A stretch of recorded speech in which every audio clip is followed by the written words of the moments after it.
Is mine. I always thought it was a lousy song. Yes. Yeah, but the lyrics were abysmal. I always hated that song.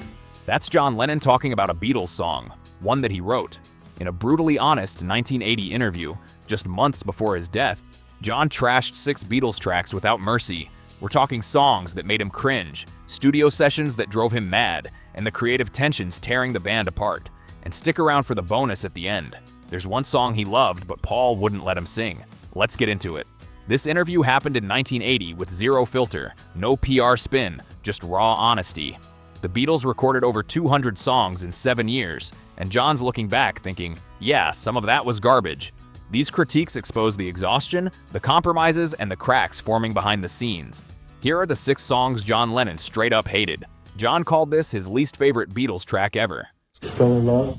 It's Only Love Is Mine. I always thought it was a lousy song. Yes. Yeah, but the lyrics were abysmal. I always hated that song. Abysmal. This is from The Help, album in 1965, originally titled That's a Nice Hat, which honestly might have been better.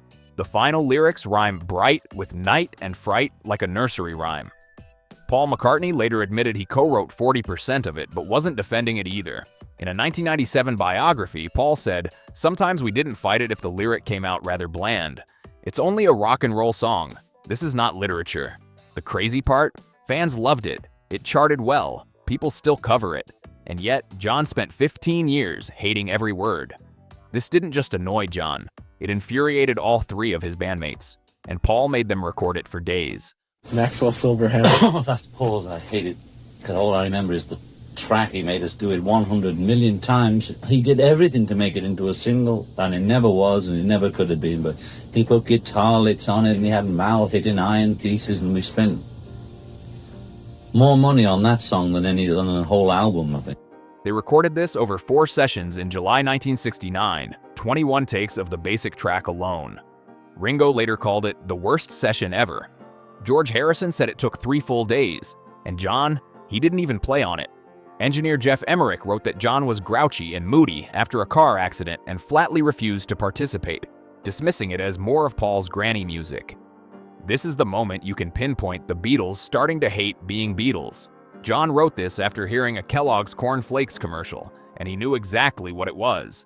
Good Morning Is Mine is Throwaway, piece of garbage, I always thought. It's just not one of my favorite pieces because, at the same time I wrote Mr. Kite and Lucy in the Sky with Diamonds and Day in the Life. So if you line them up against those 3, Good Morning doesn't really stand up, so that's why I don't have much of a feeling about it. That's the critique. Not that it's bad, but that it's embarrassingly mediocre compared to the masterpieces he was writing at the same time. According to Rolling Stone, John wrote this while bored at home in his suburban mansion, watching TV with a Cornflakes jingle playing in the background. The song is about suburban ennui. The word nothing appears 8 times in under 3 minutes. At least the animal sound effects at the end were cool. The rest, filler.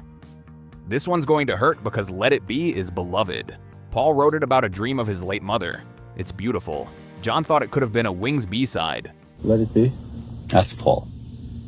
Nothing What can you say? Nothing to do with the Beatles, no. It could have been Wings, right? Yeah. Except, that was the one that everybody said was his statement after falling. Oh, I have no idea. See, I don't know what he was thinking when he writes Let It Be. He probably heard a gospel song. No, I think he was inspired by Bridge Over Troubled Waters. That's my feeling, although I know nothing to go on, that he wanted to write a Bridge Over Troubled Waters. Nothing to do with the Beatles, as if Paul wandered in with a solo track and they slapped the band's name on it. By 1969, the Beatles were falling apart. The Let It Be sessions were described by George as the low of all time, and by John as hell. John was addicted to heroin, Paul was trying to control everything, George had quit temporarily, and Ringo was exhausted. Let It Be became a symbol of that fracture. Paul's personal prayer during the band's collapse that John heard as Paul going solo before the breakup was official. This closes Rubber Soul with lyrics that are basically a threat set to music. Run for Your Life, just a sort of throwaway song of mine that I never thought much of, but it was always a favorite of George's. It has a line from an old Presley song, I'd rather see you dead, little girl, than to be with another man. Is a line from an old blues song Presley did once. Did you feel a jealousy? I'd rather see you dead, or was that? I was a very jealous because Because they said, man, but the song was just written as a song with no thought, no depth. No thought, no depth. That's John's verdict on a song that closes one of the Beatles' most celebrated albums. He admits he was jealous and possessive, but the song itself, just filler. And looking back with modern eyes, those lyrics definitely haven't aged well. Not every Beatles song was carefully crafted. Sometimes they just needed to fill an album and would improvise in the studio. Birthday was written in the studio, you know, just made up on the spot. I think Paul wanted to write a song about birthday, probably because of Happy Birthday Baby, the old 50s hit, but whatever, and it was sort of made up in the studio. A piece of garbage. It's my birthday too. I never quite understood It's garbage. But what interesting thing is the sound. We put the piano through an amplifier, a guitar amplifier, and put the tremolo on it, and that's the most memorable thing about that. Might have been the first time that happened. There it is. It's a piece of garbage. John's not sugarcoating it. The song itself, Throwaway. But running a piano through a guitar amp with tremolo in 1968, that was actually innovative. Recorded during the White Album sessions when Ringo had briefly quit the band, they literally wrote and recorded it the same day. So at least John could take pride in the sound, even if he thought the song was trash.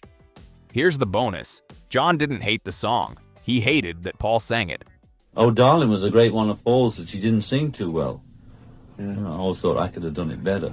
It was more my style than his. Yeah. He wrote it, so what the hell, he's going to sing it. But if he'd had any sense, he should have let me sing it. A great one of Paul's, high praise, but then he should have let me sing it.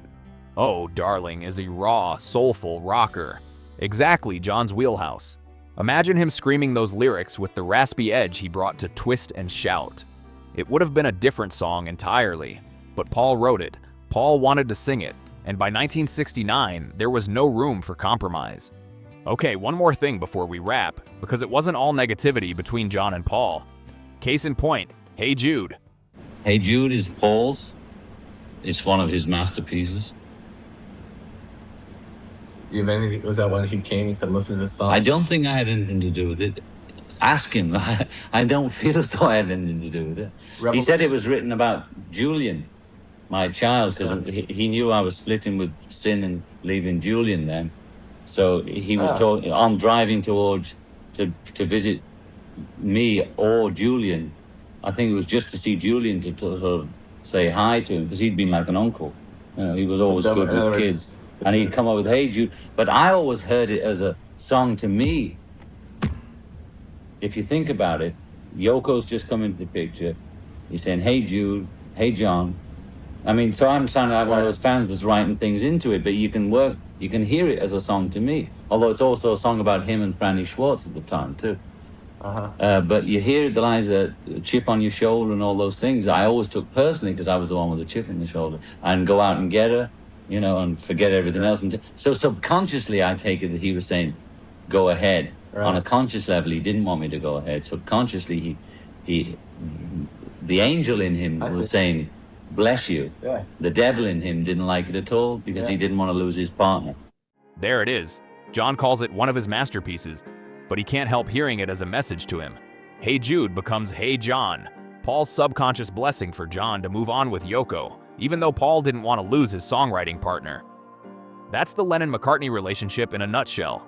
Praise mixed with ego, love mixed with resentment, partnership on the edge of collapse. What these songs reveal is the cost of being in the biggest band in the world. Sometimes you recorded filler. Sometimes you spent 3 days on a song you hated because Paul insisted. Sometimes you pulled out a teenage demo because the label needed 14 tracks by Friday. By 1980, John could look back and say, yeah, some of that was garbage. And that honesty, that's what made him a legend. If you want more untold stories from music's biggest legends, hit subscribe. We're diving into the fights, the egos, and the songs that almost didn't happen.